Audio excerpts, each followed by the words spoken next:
Thoughtful investors હબના founder અને SEBI registered market expert CA Tapanbhai Doshi. Tapanbhai, આપનું સ્વાગત છે જીએસટીવીમાં. Thank you. તપનભાઈ, કારોબારી સપ્તાહના અંતે માર્કેટમાં વેચવાલી આવી રહી. સેન્સેક્સ અને નિફ્ટી અંતે રેડ ઝોનમાં બંધ થયા. શું કહેશો માર્કેટની આ મુવમેન્ટ અંગે? માર્કેટનું તમે ઓવરઓલનો સ્ટ્રક્ચર જો તો કાફી વીક છે, કેમ કે આ જે ક્વાર્ટરલી રિઝલ્ટ જે આવી રહ્યા છે આ વખતના એટલા સારા નથી આવી રહ્યા. હવે એક બે રિઝલ્ટ થોડાક અમુક ટાઈમથી થોડાક ધીરે ધીરે 3-4 દિવસથી સારા આવી રહ્યા છે, પણ ઓવરઓલ અગર આખે જુલાઈ મંથમાં તમે રિઝલ્ટ જોશો તો આઈટીનું રિઝલ્ટ સારું નહોતું. બેન્કિંગમાં પણ તમે જો તો પીએસયુ બેંક્સના વધારે રિઝલ્ટ સારા આવ્યા, ત્યાં કોટકના સારા ના આવ્યા, અને કાફી હદ તક તમે બીજા બધા સેક્ટરમાં પણ જોશો તો અમુક સ્ટોકમાં રિઝલ્ટ નથી ચાલ્યા. તો ઘણું મિક્સ રિઝલ્ટ આવ્યું છે અને કમ્પેરેટિવલી જે આશા હતી એના કરતાં ઓછું આવ્યું છે. માર્કેટ આટલું વીક રહેવાનું કારણ એક તો છે ઓફકોર્સ રિઝલ્ટ સિઝન એટલું સારું નથી. બીજું એક કારણ છે કે આપણે જે રીતે ટ્રમ્પ સાહેબે જે રીતે ટેરિફ લગાવ્યા છે હવે 7 ઓગસ્ટથી એ લાગુ પડશે, પણ હા એ 25% ટેરિફનો અસર પણ જોઈ રહ્યા છે ઘણા બધા, જે રીતે ટેક્સટાઇલ, લેધર, તમે ઓટોમોબાઈલ્સમાં જો, ઓટો એન્સેલરીઝમાં જો, ઇવન કેમિકલ સેક્ટરમાં અમુક અમુક જગ્યાએ સેલિંગ પ્રેશર એટલે જ આવે છે કેમ કે ડાયરેક્ટલી ઇમ્પેક્ટ થશે આ ટેરિફના લીધે. જોઈએ હવે આ ટેરિફ કેટલા રહેશે, કેમ કે ઓફકોર્સ ટ્રમ્પ એવું લાગે છે કે ગમે તે રીતે ભારતને બેઝિકલી પ્રેશર કરવા માટે આ ટેરિફ લગાવ્યા છે ને આગળ જઈને આઈ થિંક નેગોશિએશન થશે ને આઈ થિંક 15-20% વચ્ચે ટેરિફ રહેશે. પણ ત્યાં સુધી જ્યાં સુધી નેગોશિએશન ના થાય ત્યાં સુધી આ ટેરિફનું એક કહેવાય ને કે ભય બધાને રહેશે. અને જે રિઝલ્ટ સિઝને નથી સારું તો આઈ થિંક 1 ઓક્ટોબરથી સેકન્ડ ક્વાર્ટરનું રિઝલ્ટ સારું આવશે તો ત્યાં તમારે જોવાનું રહેશે કે કેવી રીતે રહેશે. પણ ત્યાં સુધી થોડું પ્રેશર રહેશે ને એની પહેલાં આપણે આ નેગોશિએશન પર ધ્યાન આપવું પડશે. પ્લસ એફઆઈઆઈનું જે છે ને ઘણું બધું સેલિંગ જોઈ રહ્યા છે આપણે, રોજનું રોજ સેલિંગ પ્રેશર છે, તો એ પ્રેશરના લીધે પણ ઇન્ડિયન માર્કેટ પડ્યું છે. ગ્લોબલી માર્કેટ સારું છે પણ ઇન્ડિયન માર્કેટ ખાસું વીક છે કમ્પેરેટિવલી આ રિઝલ્ટ સિઝન લીધે, પ્લસ ટ્રમ્પ ટેરિફ અને એફઆઈ સેલિંગ છે એનું મેઇન કારણ છે આ બધા. જી બિલકુલ. ભાવેશભાઈ કોલર મિત્ર. જી ભાવેશભાઈ. હા, મારી પાસે આરસીએફ અને જીએસએફસી પડ્યા છે, બંનેમાં નુકસાની જાય છે, તો કંપની કેવી છે જાણવું છે ને ટેરિફની કોઈ અસર થાય છે કેમ? આરસીએફ અને જીએસએફસી. ઓકે, આરસીએફ અને જીએનએફસી. તો આરસીએફની હું અગર વાત કરીએ પહેલાં તો ઓફકોર્સ આ તમે જુઓ તો એગ્રોકેમિકલમાં આ સ્ટોક છે અને ઓવરઓલ હમણાં પણ તમે જુઓ તો એટલી તેજી નથી આવી. પણ હા, તમે આ સ્ટોક એવું છે કે ઘણું એવું કહેવાય કે નો સાયક્લિકલ રહેશે, અને મારા હિસાબથી તમે આ સ્ટોકમાં હમણાં તો કેમ કે એગ્રીકલ્ચરનું આઉટપુટ ને એ બધું સારું છે અને આમાં મને નથી લાગતું કે બહુ મોટો એક્સપોર્ટ ડિવિઝન અગર હું જોઉં તો મને નથી લાગતું કે બહુ મોટું એક્સપોર્ટ ડિવિઝન છે આમાં યુએસ પોઈન્ટ ઓફ વ્યૂ. તો આમાં આઈ ડોન્ટ થિંક એમાં બહુ મોટો વાંધો આવે. આ કંપની જો લોંગ ટર્મ માટે નથી પણ ટેમ્પરરી તમે રાખો, કેમ કે કહેવાય ને કે વરસાદ સિઝન સારો છે અને આ વખતે નો ખેતીબાડીમાં પણ થોડુંક એનો પ્રોડક્શન સારું એવું રહેશે. તો મારા હિસાબથી આ સ્ટોક હમણાં વેઇટ કરવું જોઈએ. અને હવે રહી વાત જીએનએફસી, જીએનએફસીમાં પણ તમે જુઓ તો અગર સ્ટોકની હું વાત કરું તો જીએનએફસી થોડો સ્ટોક રિકવરીમાં મોડ પર આવ્યો છે પણ એટલું રિકવરી નથી. પણ આ 1-2 ક્વાર્ટર માટે તમે રાખી શકો છો, કેમ કે જે રીતે મેં કીધું કે આ મોન્સૂન સિઝનની ઇમ્પેક્ટ આવશે અને ગયા ક્વાર્ટરનું રિઝલ્ટ એ ઘણું સારું હતું. જીએનએફસીનું પણ બહુ મોટું આઈ થિંક એક્સપોર્ટ નથી, એટલે એમાં મને નથી લાગતું કે એમાં તમને વાંધો આવે. એટલે આઈ થિંક આ બે સ્ટોક આ રાખો 2 ક્વાર્ટર, કદાચ મને લાગે છે કે આમાં પુલ બેક થશે અને તમે વેઇટ કરી શકો છો. કોલર મિત્ર વર્ષાબેન જોડાઈ ગયા છે. જી વર્ષાબેન. હા, મારી પાસે આઈટી સ્ટોક, આઈટી કંપનીનો પર્સિસ્ટન્ટ છે, તો એ હમણાં બહુ ઘટી જાય છે, બહુ વધતો નથી, તો એને વેચીને હું સોલાર ઇન્ડસ્ટ્રીઝ જે 1300-1400 રૂપિયામાં હાલનો ભાવ છે તો એ લઈ શકું હું? જો આઈટી સ્ટોક્સની અગર હું વાત કરું તો આઈટી સાચે ઘણું પ્રેશરમાં છે. ઓવરઓલ તમે જો ને જે રીતે હમણાં હાલત છે અને જે રીતે જે કહેવાય ને કે ગાઈડન્સ આપ્યા છે ટીસીએસ હોય કે ઇન્ફોસિસ હોય, એચસીએલ હોય, એટલા સારા નથી. અને આઈટી સ્ટોક્સ પ્રેશરમાં રહેશે. આઈ થિંક મેં પહેલાં પણ ઘણીવાર વાત કરી કે એઆઈનો બહુ મોટો ઇમ્પેક્ટ આવે છે, અને જે રીતે ટીસીએસ હમણાં વાત કરી કે એ લોકોએ 2% વર્કફોર્સ કાપી રહ્યા છે, તો એને ઇમ્પેક્ટનો આગળ જેને લાગે છે કે એઆઈના લીધે બહુ મોટો ઇમ્પેક્ટ આવશે, અને ત્યાં ડિસ્ક્રિશનરી સ્પેન્ડિંગ પણ યુએસમાં ઓછી થઈ રહી છે. તો ઓફકોર્સ આઈટી સ્ટોક્સ માટે હું તેજી નથી જ બોલતો. અહીંયા તમારે હોય તો આઈ થિંક બીજા કોઈ સેક્ટરમાં મૂવ કરવું હોય તો કરે. ઓવરઓલ આ સેક્ટર જ મને ઘણો વીક લાગે છે. અને રહી વાત તમે સોલર ઇન્ડસ્ટ્રીની વાત કરી, તો સોલર ઇન્ડસ્ટ્રી સારો સ્ટોક છે, એમાં કોઈ ડાઉટ નથી. ખાસો એવો વધી ગયો. તો હમણાં હું અગર વાત કરીએ તો સોલર ઇન્ડસ્ટ્રી ડિફેન્સમાં છે, અને લગભગ 17,500 થી ઓલમોસ્ટ હવે પાછું 13,000 નીચેની 14,000ની નીચે આવી રહ્યું છે, બરાબર ને? 13,000, હા, 14,000ની બાજુ.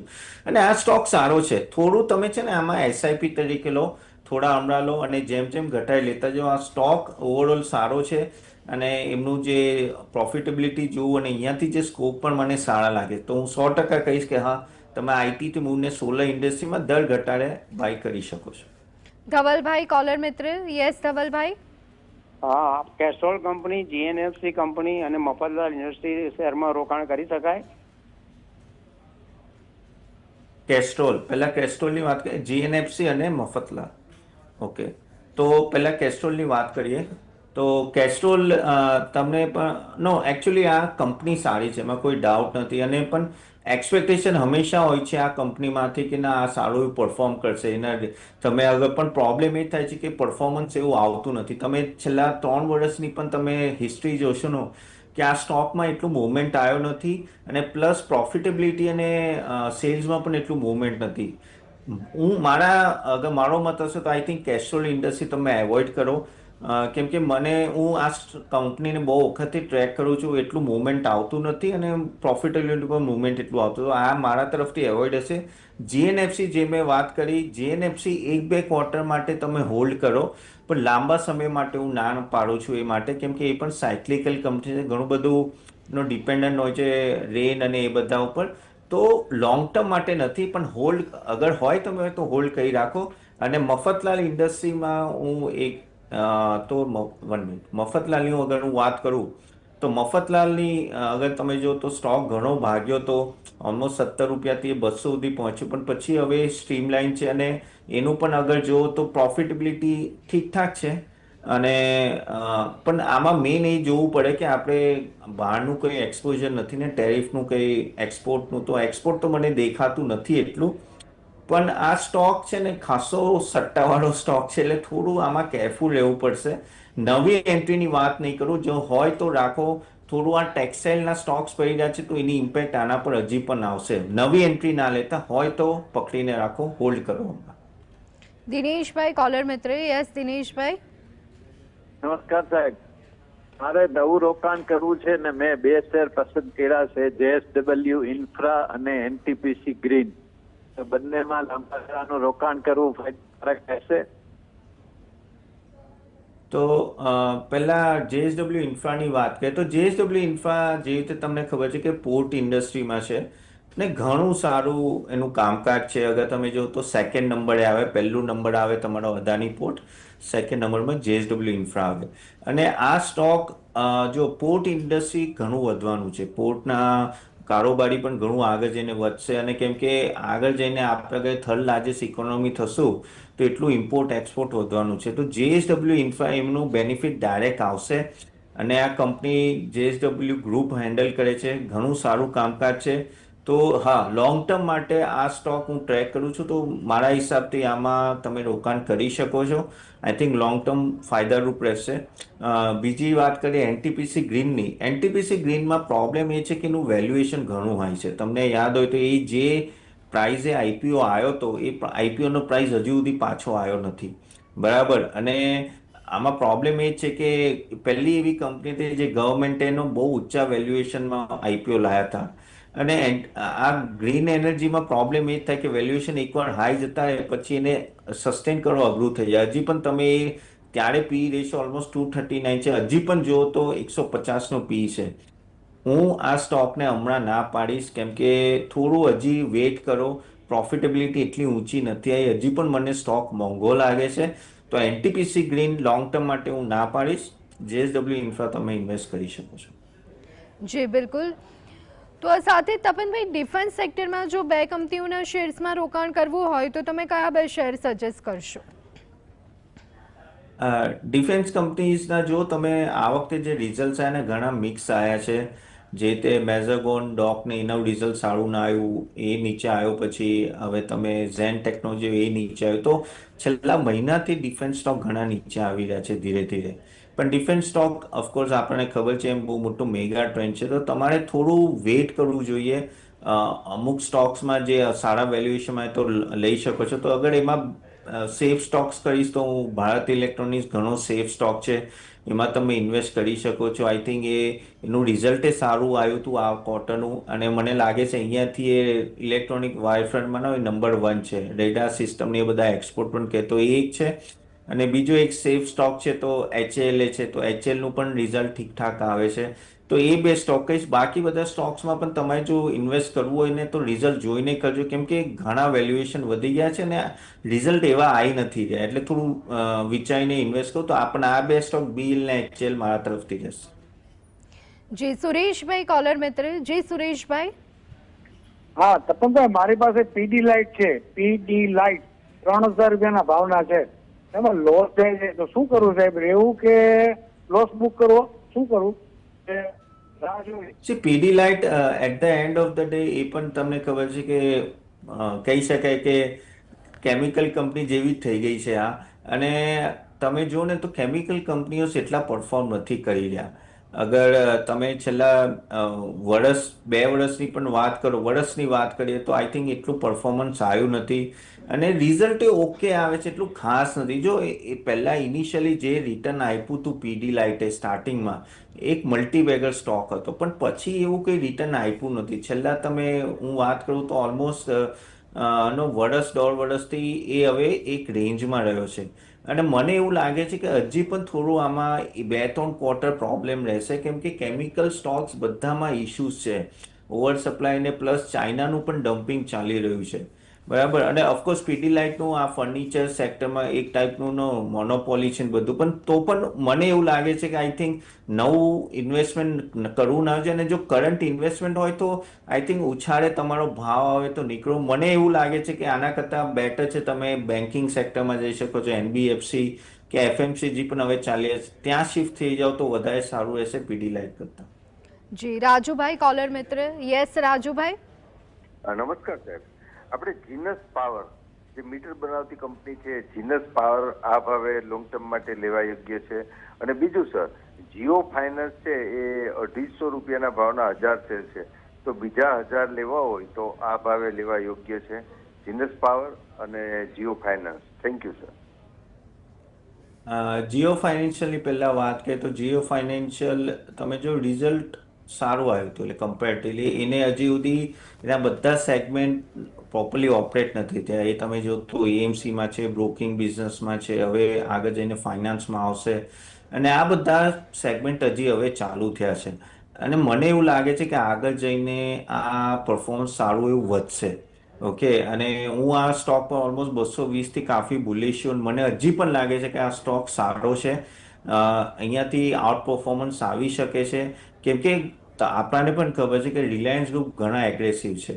અને આ કેપિટલ માર્કેટ રિલેટેડ છે. હવે તમે એમની AMC જુઓ તો એમને ઓલરેડી 20 ફંડ લોન્ચ કરી દીધા છે.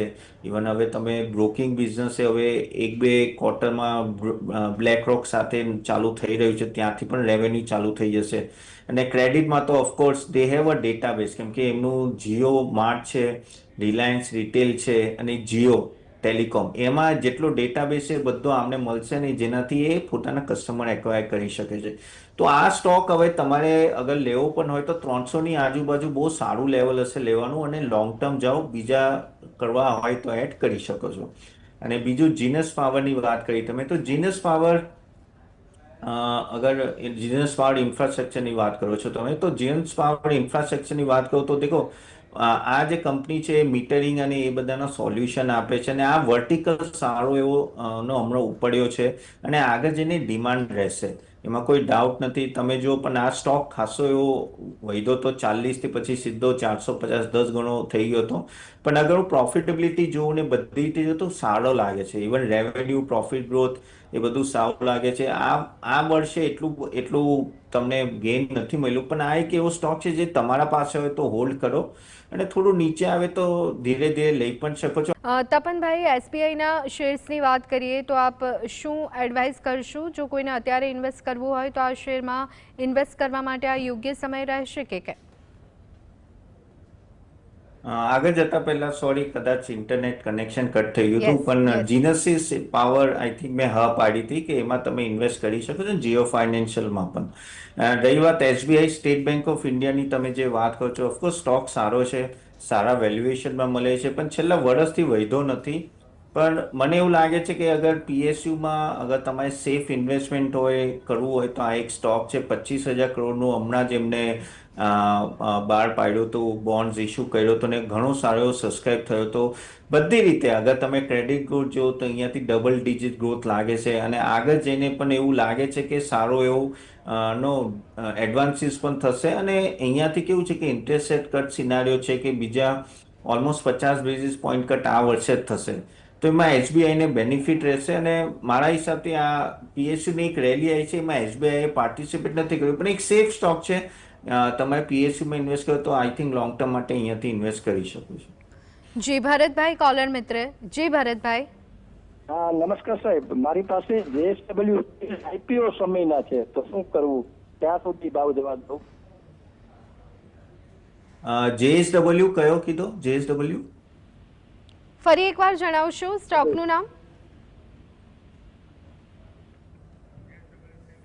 જેએસડબલ્યુ સ્ટીલ વિશે કદાચ તેઓ જાણવા માંગી રહ્યા હતા. Tapanbhai, JSW Steel, okay. JSW Steel સારો સ્ટોક છે, અને એ તો તમારા આઈપીઓ થી પડ્યા છે તો બહુ જ સારું તમને રિટર્ન મળ્યું હશે. અને તમે જો તો સ્ટીલ સેક્ટરમાં કોઈ સ્ટોક બહુ જ સારો રહ્યો છે અને જેને રિયલીમાં લોકોને કમાણી કરી આપી છે તો જેએસડબલ્યુ સ્ટીલ. અગર હું બધી આનું પ્રોફિટેબિલિટી જો આનું કામકાજ ઓપરેશન્સમાં પણ હું જોઉં તો સારું એવું કામકાજ રહ્યું હતું. અને પણ સાયક્લિકલ સ્ટોક છે, તમે જો સ્ટીલ સેક્ટરમાં છે એટલે સાયક્લિકલ છે, એટલે તમારે એ થોડું ધ્યાન રાખવું પડે. પણ અગર એન્ટ્રી એક્ઝિટ જો તમને પકડાતી હોય તો બહુ જ સારું, પણ આમાં આઈ થિંક કરવું હોય તો રોકાણ કરી રાખી શકો છો, વાંધો નથી.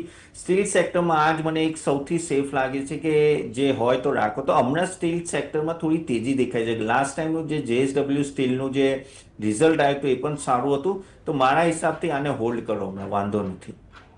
જી બિલકુલ. તપનભાઈ, તમારા મતે શેર બજારમાં અત્યારના સમયમાં કયા પરિબળોને ધ્યાને લેવા જોઈએ? જો હમણાંનું આપણે સિચ્યુએશન જોઈને તો આપણે ક્વાર્ટરલી રિઝલ્ટ જે છે, જેમ જેમ રિઝલ્ટ આવે છે એમ ઇન્વેસ્ટ કરો. બહુ ઉતાવળ કરવાની જરૂર નથી, અને માર્કેટ તમને મોકો આપશે. આ માર્કેટ એવું નથી કે રાતોરાત ભાગી જવાનું છે, કેમ કે આપણા ક્વાર્ટરલી રિઝલ્ટ એટલા સારા નથી, એટલે તમને ટાઈમ આપશે. અને એમાં પણ તમે જુઓ તો પીએસયુ બેંક્સે સારા રિઝલ્ટ આપ્યા છે. થોડું એફએમસીજી પર કોન્સન્ટ્રેટ કરો. એફએમસીજીના ગઈકાલે તમે એક્ચ્યુઅલના રિઝલ્ટ જુઓ તો ઘણા સારા. આજે ઘણું આખું એફએમસીજી સેક્ટર ઉપર હતું, મેરોક્યુથી માંડીને ટાટા કન્ઝ્યુમરથી માંડીને. તો એફએમસીજી આઈ થિંક 1-2 ક્વાર્ટરમાં સારું રિઝલ્ટ આપી શકે છે, કેમ કે ભાવ વધારો ઓછો થયો છે, એટલે ઇન્ફ્લેશન ઘણું નીચે છે, પ્લસ ડિસ્ક્રિશનરી ઇન્કમ વધે છે, તો રૂરલ ડિમાન્ડ પાછું આવી રહ્યું છે, અર્બન ડિમાન્ડ. તો એક સેગમેન્ટ તમે ધ્યાન રાખી શકો છો.